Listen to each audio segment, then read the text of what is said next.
For more than a century, young people from Boston have been able to enjoy a summer camp experience in New Hampshire thanks to support from United South End Settlements. To tell us about the history, the opportunities, and some new developments is its director of Camp Hale, Jerrell Cox. Thank you very much for being with us, Jerrell. Thank you for having me. Jerrell, take me back to your first experience at Camp Hale. You were a kid growing up in Boston. What was it like for you getting out and going up there? At first it was scary, but it was a special experience. I went with my two brothers. I remember the bus ride, crying on my brother's back, the whole 2-hour ride up to camp. And then when we finally got there, I'd never seen trees that high or seen such a vast, big lake in the mountains. It was an incredible experience. And you went up some of those mountains too, maybe? Oh yeah, we definitely hiked every summer. Not that I didn't fight it at first, but when I was a camper, we started 6 mountains over 2,000 feet. Then we did our Big Five. That's called the Sixth Peak. And then we did our Big Five, which was 5 mountains over 4,000 feet. So it was an incredible accomplishment for such a young age. I can imagine someone who's young and small going up one of those trails and saying, this is making me tired. You know, when are we going to finish? You're probably going to hear a lot of that. What makes people want to come back and do it again? The most common camper says this is making me tired. There's a lot of different descriptions of what the mountain does. What makes them want to come back is the teamwork, the encouragement, kids helping them get to the top of the mountain, the experience, the challenge, embracing the challenge, the counselors pushing them through it. And then when you get to the top of the mountain, to look out and see that view, there's nothing like it. I mean, seeing rolling hills and the beauty of a lake, nature is special. And I think that is what brings children and families back to Camp Hale.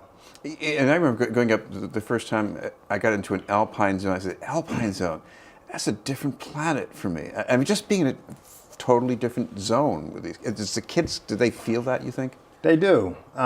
They feel it's different, first of all, because they don't have access to their parents.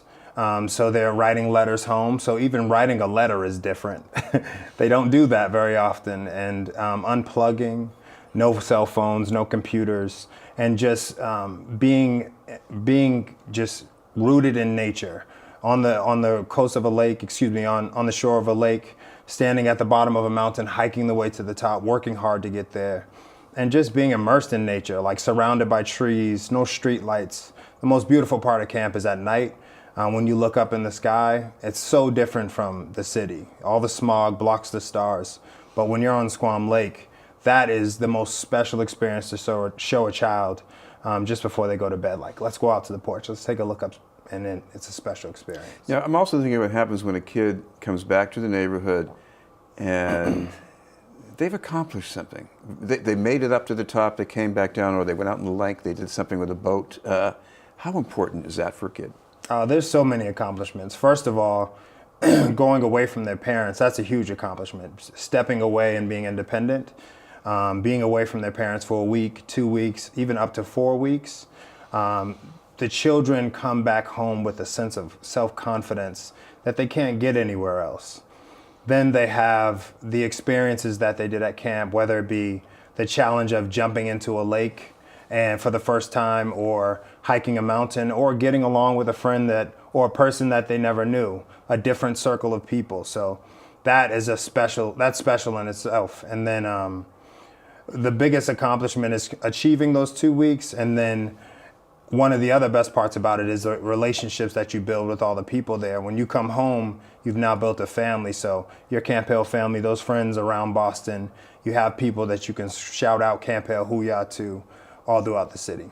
This has been the news. We're talking with Jerrell Cox, the director of Camp Hale for USES. Jerrell, you've got a capital campaign because you got to keep this camp going, maybe do some things a little better in the future. Tell us about that.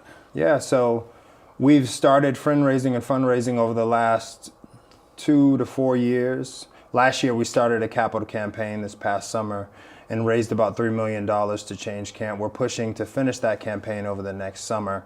And that will be another $1.5 million to revamp our entire site. We built a community building, a bigger dining hall. We want to grow camp from 200 to 300 children.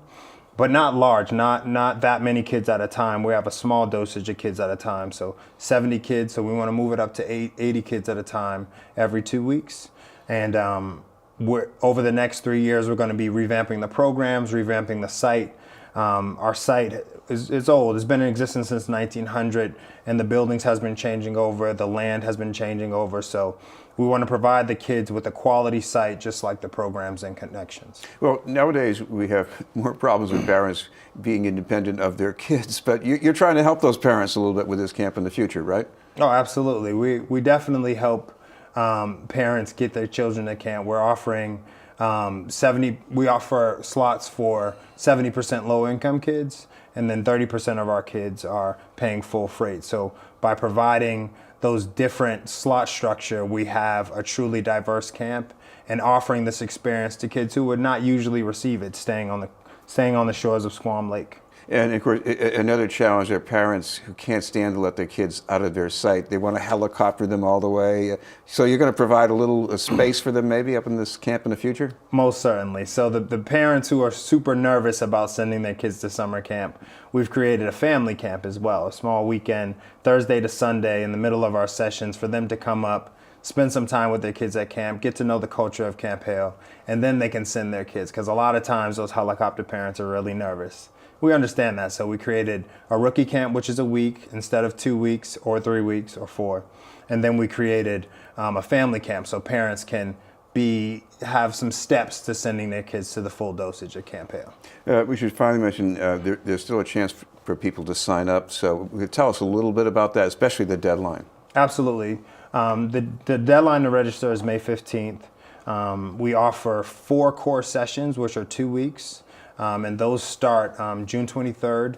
The boys are the first 4 weeks, and then there's a week off for family camp, and then the girls are the next 4 weeks. So we want to make sure that families get this information so they can go to www.uses.org to register their kids. And then any new campers will receive an interview, and we could come to you or you could come to us to hear more about the program, meet the staff, and start to build the family. Thank you very much for being with us. Thank you for having me. Jerrell Cox from USES. We'll have more news in just a moment.